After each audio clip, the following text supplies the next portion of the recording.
హిమాచల్ ప్రదేశ్లోని పవిత్ర శివాలి పర్వత శ్రేణులలోని శిఖరం పైన నయనాదేవి మందిరం ఉంది. అత్యంత పవిత్రమైన ఈ శక్తి క్షేత్రంలో అమ్మవారు పిండి రూపంలో దర్శనమిస్తారు. ఆ విశేషాలేంటో చూడండి.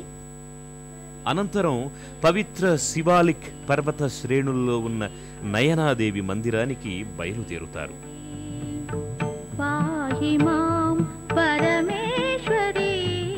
నిత్యం వేలాది మంది భక్తులతో రద్దీగా ఉండే ఈ దివ్యాలయ శోభ వర్ణనాతీతం.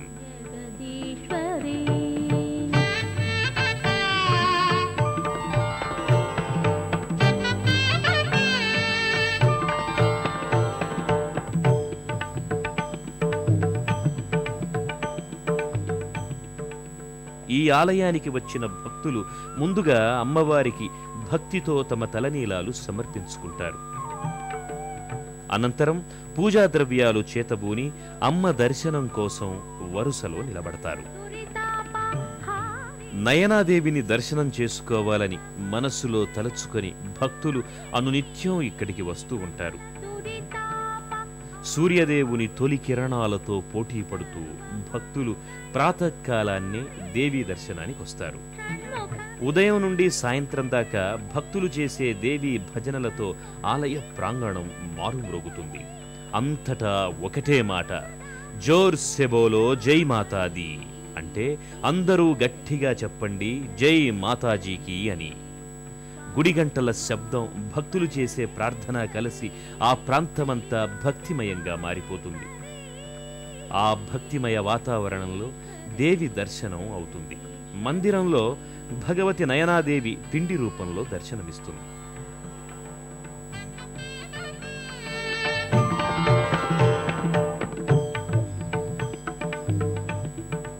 మందిర ముఖద్వారంలో ఉంది హోమగుండం. ఇక్కడ భక్తి శ్రద్ధలతో చేసే పూజలకి గొప్ప మహత్యం ఉంది. నయనాదేవి మందిరంలో కొలువైన ఇతర దేవీ దేవతల మందిర విశేషాలేమిటో మనం ఇప్పుడు చూద్దాం. ఈ మందిరం ఎడమవైపు లక్ష్మీనారాయణ మందిరం ఉంది.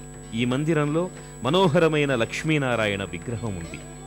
ఈ మందిరంలోని మరో ముఖ్య విశేషం పిండి రూపంలోని లక్ష్మీనారాయణులు ఊయలలో ఊగుతూ భక్తులకు దర్శనమివ్వడం.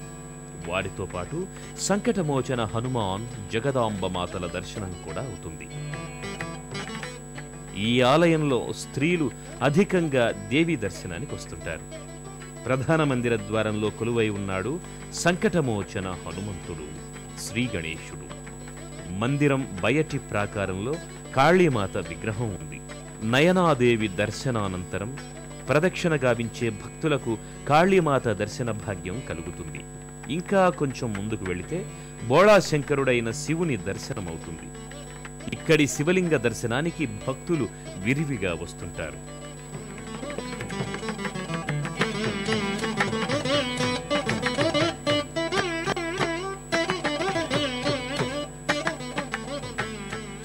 మహిమాన్వితమైన ఈ దివ్యక్షేత్రంలోని నయనాదేవి దర్శనం తమ పూర్వజన్మల పుణ్య ఫలంగా భక్తులు భావిస్తారు.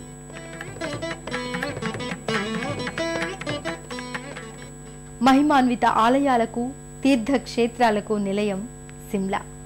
ఆయా ఆలయాలలో కొలువైన దేవీ దేవతల అపార కరుణా దృష్టి మనందరికీ లభించాలని కోరుకుంటూ మరో తీర్థయాత్రలో, మరో క్షేత్ర సందర్శనంతో మళ్ళీ కలుసుకుందాం. అంతవరకు సెలవు. నమస్కారం.